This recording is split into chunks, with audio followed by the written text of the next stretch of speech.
These are my leftovers from last night, and I'm going to turn them into lunch because, honestly, they were perfectly good leftovers.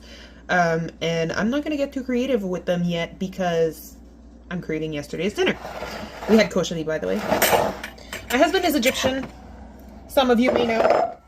And this is an Egyptian staple. Everybody in Egypt knows what this is. Koshari is cheap to make, but it is time-consuming.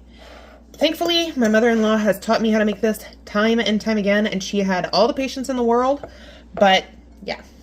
So I have my rice and lentils. Those were cooked together in the Instant Pot. If you soak your lentils, you can go ahead and pop all of this in the Instant Pot at the same time. Just do equal parts lentil to water and equal parts rice to water, but your lentils must be soaked for a minimum of an hour to an hour and a half before you attempt this. And they come out perfectly under pressure for 4 minutes. I like a lot of noodles in mine. It's a texture thing, and I love it. Yesterday was the first time that I ever put chickpeas in here. My mother-in-law doesn't normally make it this way, and I've never had Egyptian... Hello. I've never had Egyptian street koshari, so I've never had it with chickpeas, but we were trying to add more protein to it, and I love it. Now we have the rest of the red sauce that I made yesterday.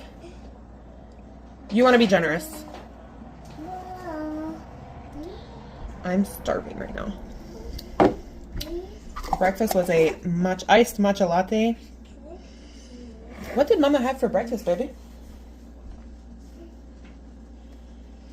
I think that's all I had. I got distracted. I cut off a foot of my hair.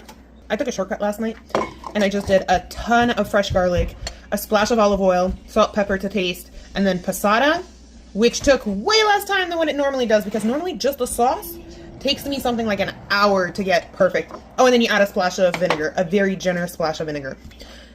Okay, I am going to microwave this. I'm also going to put a well in the middle just to help it along. And now for la pièce de résistance. I'm not going to do it with my fingers because these are quite oily. These are deep fried onions. You chop them up into little squares, deep fry them in oil until they get dark.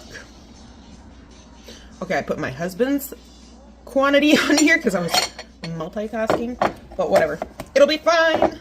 Will I eat all of this? I don't know. I'm really hungry right now, so I made a very large portion.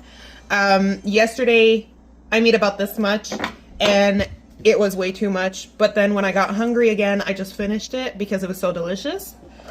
So, I may or may not have leftovers. And this is all I was able to eat. Quite a bit, but there's still also quite a bit left in there, so this will go back in the fridge for leftovers for later or tomorrow's lunch.